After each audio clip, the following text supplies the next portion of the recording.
Hello मेरे प्यारे दोस्तों, आप सभी का एक बार फिर से इस शो जिसका नाम है फ्यूजन टेक शो पर स्वागत है। आज हम आपके सामने आ चुके हैं एक नए टॉपिक को लेकर। आज के टॉपिक का नाम होगा इसरो। इसरो के बारे में आपने तो बहुत अच्छे से सुना होगा, आपने न्यूज़पेपर में भी और टेलीविजन पर भी जरूर वीडियो में देखा होगा कि हमारा देश इसरो चंद्रयान 3 कैसे सफलतापूर्वक चंद्रमा के ऊपर लॉन्च करवा देता है और पूरे दुनिया का नंबर 1 देश बन जाता है, जिसने चंद्रमा के दक्षिणी ध्रुव पर अपना रॉकेट उतार कर एक अच्छा, एक बढ़िया, एक बड़ा इतिहास रच दिया है। तो आज हम इसरो के बारे में बात करेंगे। तो उससे पहले हम जान लेते हैं इसरो की परिभाषा यानी फुल फॉर्म क्या है। तो हमारे इसरो का फुल फॉर्म है इंडियन स्पेस रिसर्च ऑर्गेनाइजेशन। ये 1-2 नंबर में पूछ लेता है, कहीं लिख लेना। और हम इसके बारे में पूरा डिटेल में जानते हैं कि किस तरीके से इसरो की स्थापना हुई, उस समय के दिन कैसे थे। ठीक है, पूरा डिटेल से जानेंगे तो अच्छे से इस वीडियो को देखो, समझो।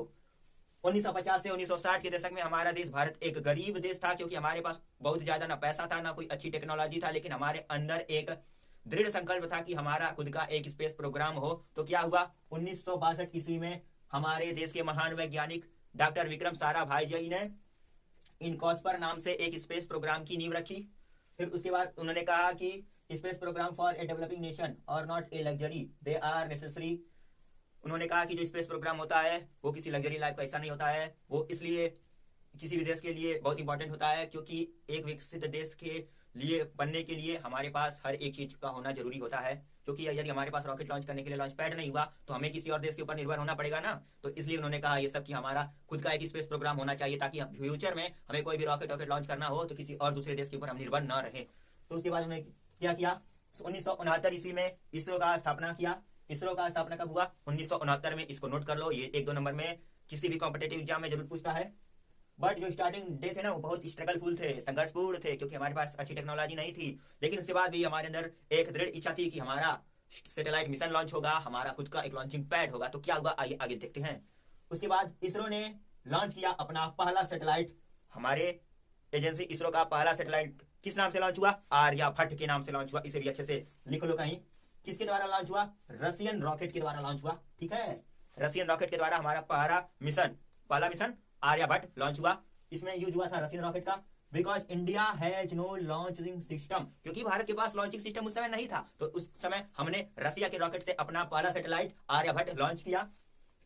उस समय हमारे पास क्या क्या कमी थी मैं आपको बता दूं।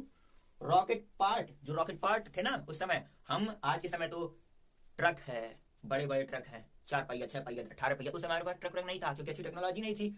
उस समय हम साइकिल के ऊपर अपने रॉकेट के पार्ट पुर्जे को रख कर ले जाते थे।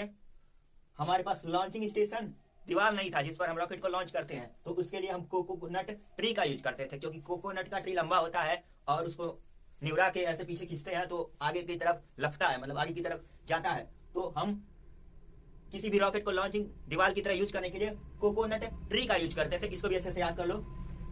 कंप्यूटर हमारे पास नहीं था, तो कंप्यूटर किस लिए यूज किया जाता है, मान लो हमको कोई काम करना है तो 5 बजे करना है, तो हम अपने मोबाइल में आज के समय तो 5 बजे का टाइमिंग क्लॉक फिक्स कर लेते हैं। तो 5 बजे हमारा टाइमर बजता है टी टी टी टी करके। तो उस समय हमारे पास कोई कैलकुलेटर नहीं था, वो भी एक अच्छा टेक्नोलॉजी है ना। तो उसमें कुछ था नहीं, तो हम हाथ से 1 2 3 4 5 ऐसे करके गिनते थे।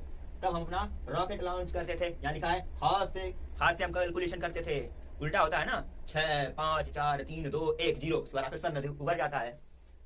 उसके बाद इसरो यदि वर्ल्ड लॉन्च नहीं करेगी तो हम अपना रॉकेट स्वयं बनाएंगे। इसरो ने यह भी कहा कि यदि हमें अपना सैटेलाइट लॉन्च करना है, अगर कोई देश मना कर देता है कि हम तुम्हारा सैटेलाइट अपने रॉकेट से लॉन्च नहीं करेंगे, तो कहा कि हम अपना खुद का लॉन्चिंग पैड बनाएंगे, खुद का रॉकेट बनाएंगे और उस पर हम अपना सैटेलाइट रख के लॉन्च करेंगे। कहाँ, स्पेस में। भाई स्पेस में ही तो रॉकेट लॉन्च होता है। और सैटेलाइट को हम उपग्रह करते हैं। जिस तरह पृथ्वी का चक्कर चंद्रमा लगाता है ना गोल गोल घूम के, इसी तरह सारी सैटेलाइट हमारी पृथ्वी का चक्कर लगाती हैं और सभी प्रकार की सूचना को हमारे स्पेस स्टेशन इसरो है ना, तो इसरो के स्टेशन पर सारी जानकारी को भेजते हैं कि हमारे स्पेस में कौन सी घटनाएं घट रही हैं। ठीक है, तो उसका यूज हम सैटेलाइट से करते हैं। क्या हुआ, उन्होंने अपना खुद का 1980 ईस्वी में, इसरो ने सन 1980 ईस्वी में अपना खुद का एक सैटेलाइट रॉकेट लॉन्च किया, जिसका नाम था SLV-3। SLV-3 के नाम से इसरो ने अपना पहला सैटेलाइट को लॉन्च करने वाला रॉकेट बनाया, जिसकी नाम है रोहिणी। जिसका नाम इसरो ने रोहिणी रखा, ठीक है। फिर इसरो ने दुनिया को यह बताया बल्कि हम अपना खुद का भी एक रॉकेट बना सकते हैं जिससे हम सैटेलाइट को लॉन्च करें, हम किसी देश के ऊपर निर्भर नहीं रहेंगे। दोस्तों, जो इसरो ने सैटेलाइट लॉन्च करने के लिए रॉकेट बनाया, उसने ये भी कहा कि जो हमारा रॉकेट है वो बहुत सस्ता है, भरोसेमंद है और सफल मिशन को अंजाम देता है। मतलब कि हम अपने रॉकेट से किसी भी सैटेलाइट को लॉन्च करेंगे तो 99.99% तक सफलतापूर्वक स्पेस में लॉन्च हो जाएगा, ठीक है।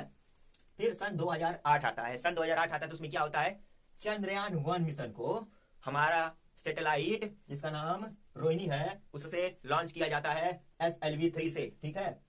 और उस समय हमने पता लगाया कि चंद्रमा के ऊपर पानी की संभावना है, यानी चंद्रमा पे पानी है।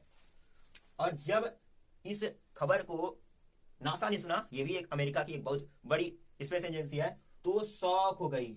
इंडिया का ये पहला मूव था।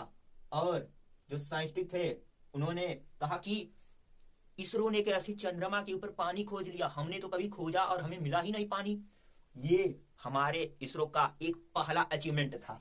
फिर उसके बाद सन 2014 में मंगलयान मिशन हमारे इसरो ने चलाया और मार्स ऑर्बिट मिशन इसे कहा गया। और ये कितने में हुआ, मात्र 450 करोड़ रुपए में इस मिशन को पूरा परफेक्ट रूप से तैयार कर दिया गया। और आपको बता दें, एक हॉलीवुड फिल्म को बनाने के लिए हजारों करोड़ रुपए लग जाते हैं, लेकिन हमारा जो दूसरा मिशन था ना मंगल वाला, मंगलयान का, वो 450 करोड़ रुपए में ही सफलतापूर्वक हो गया था लॉन्च। और ये जब हमारा ये मंगलयान मिशन लॉन्च हो गया सफलतापूर्वक, उसके बाद तीसरा अचीवमेंट हमारे इसरो का ये था कि हमने उसके बाद अपने रॉकेट से कुल 104 सैटेलाइट एक साथ पहली बार हमने स्पेस में लॉन्च किया। और ये देख के पूरी दुनिया शॉक हो गई कि इसरो ने कैसे इसरो ने एक साथ 104 सैटेलाइट लॉन्च कर लिए और एकदम मतलब बिल्कुल कम कॉस्ट में इसको लॉन्च कर दिया। भारत ने 2017 में ये कारनामा किया 104 सैटेलाइट को स्पेस में लॉन्च करने का।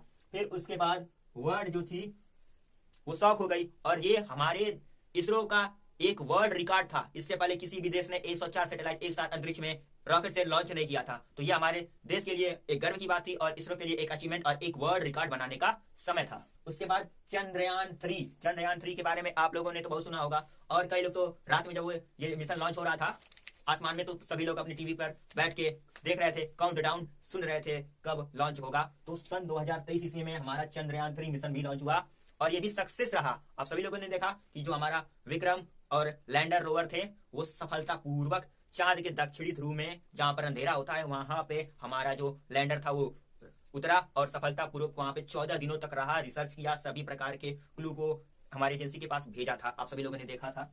तो ये सारी हमारी मिशन थे। आने वाले समय में भी बहुत सारे मिशन होने वाले हैं हमारे इसरो के, ठीक है।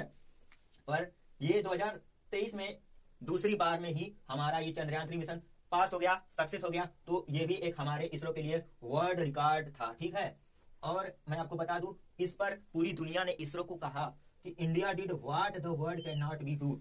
इंडिया वह काम कर सकता है कि जिसे दुनिया कभी करने का सोच भी नहीं सकती, क्योंकि इससे पहले चंद्रमा के दक्षिणी ध्रुव पर किसी भी देश के सैटेलाइट ने कदम नहीं रखा था और सबसे पहले हमारे देश के चंद्रयान-3 मिशन के सैटेलाइट लैंडर विक्रम ने वहां पर कदम रख के एक वर्ल्ड रिकॉर्ड बना दिया था। तो ये थी दोस्तों हमारी स्पेस रिसर्च ऑर्गेनाइजेशन इसरो की पूरी कहानी। तो वीडियो आपको अच्छा लगे तो चैनल को लाइक शेयर सब्सक्राइब करना। चैनल नया है भाइयों और सपोर्ट भी करिए। और मैं भी नया हूं तो हो सकता हो थोड़ा बोलने में प्रॉब्लम होगा, तो धीरे धीरे सब सही हो जाएगा। वीडियो को लाइक करें। मिलते हैं अगली वीडियो में एक नए टॉपिक के साथ। तब तक के लिए जय हिंद।